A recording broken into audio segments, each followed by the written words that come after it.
Hello everyone, and welcome back to our channel. Today, we're setting sail back in time to explore one of the most fascinating and enduring powers in history, the Republic of Venice. For over 1,000 years, this city, built on water, defied geography and politics to become a dominant force in trade, art, and naval power. How did a collection of lagoon islands grow into an empire known as La Serenissima, the most serene republic? Let's dive in. Our story begins not with palaces and gondolas, but with mud and fear. In the 5th and 6th centuries, as the Western Roman Empire crumbled under successive invasions, people from the mainland fled to the inhospitable marshlands of the Venetian lagoon. They were seeking refuge, a place safe from the chaos engulfing Italy. These early settlers were resourceful. They drove wooden piles deep into the mud, creating stable foundations upon which they built their homes. They learned to live with the tides, using canals for streets and boats for transport. This constant battle with the sea forged a community that was pragmatic, resilient, and fiercely independent. From these humble beginnings, Venice's destiny was shaped by its unique location. It was perfectly positioned between the declining Byzantine Empire in the east and the emerging kingdoms of Western Europe. The Venetians quickly realized their future wasn't in farming, which was impossible on their salty islands, but in trade. They became the ultimate middlemen. Their ships, laden with salt, fish, and glass from their own islands, began plying the Adriatic Sea. The real turning point came with Venice's relationship with the Byzantine Empire. Initially a subject of Byzantium, Venice cleverly negotiated its way to greater autonomy. They secured trading privileges throughout the eastern Mediterranean, giving them a massive advantage over rivals like Genoa and Pisa. Venetian merchants brought back exotic goods that Europe craved, silks from China, spices from India, and precious metals from the Levant. The Rialto market became the bustling heart of this commercial empire, a place where fortunes were made and the world's goods changed hands. But Venice wasn't just a city of merchants, it was a formidable military power. Its strength lay in its navy, headquartered at the legendary Venetian arsenal. The arsenal was the largest industrial complex in Europe before the Industrial Revolution. It was a marvel of efficiency. Using standardized parts and an assembly line process, the arsenal could reportedly build and fully equip a war galley in a single day.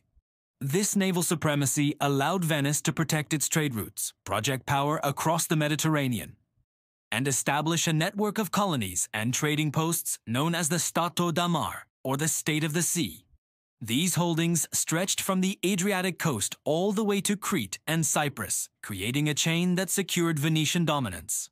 One of the most pivotal and controversial moments in Venetian history was the Fourth Crusade in 1204. Originally intended to recapture Jerusalem, the crusade was diverted, largely due to Venetian influence and funding, to Constantinople, the capital of the Byzantine Empire. The city was sacked and the Byzantine Empire was temporarily shattered. Venice gained immense wealth, territory, and priceless artifacts from the plunder, including the famous 4 bronze horses that still adorn St. Mark's Basilica.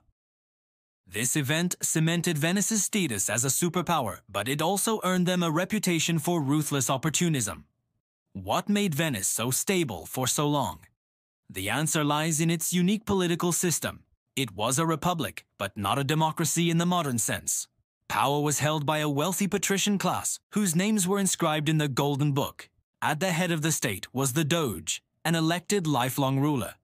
However, the Doge's power was heavily limited by a complex system of councils and committees designed to prevent any single individual or family from becoming too powerful. The most famous of these was the Council of Ten, a secretive body tasked with state security, which cultivated an aura of mystery and fear.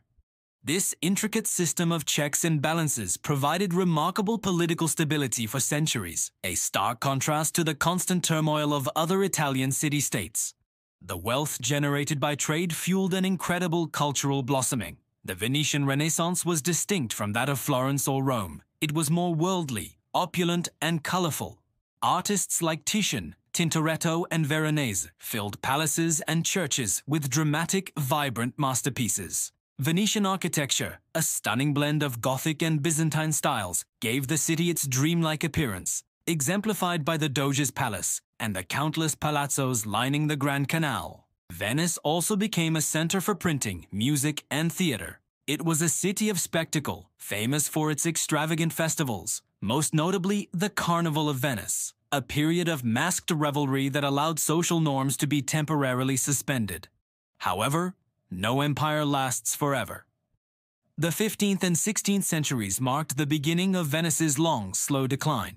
The fall of Constantinople to the Ottoman Turks in 1453 was a major blow. Venice found itself in a series of costly wars against the expanding Ottoman Empire, gradually losing its overseas possessions. An even greater threat came from the sea itself. In 1498, the Portuguese explorer Vasco da Gama successfully navigated around Africa to India, opening up a direct sea route to the Spice Islands. This shattered Venice's monopoly on the spice trade, as it was no longer the sole gateway for Eastern goods into Europe. Trade routes shifted from the Mediterranean to the Atlantic, and new economic powers like Portugal, Spain, and later England and the Netherlands rose to prominence. Despite its fading economic and military power, Venice's cultural and social prestige endured for another 2 centuries. It became a primary destination for the Grand Tour, where wealthy young Europeans came to experience its art, music, and famously liberal social scene.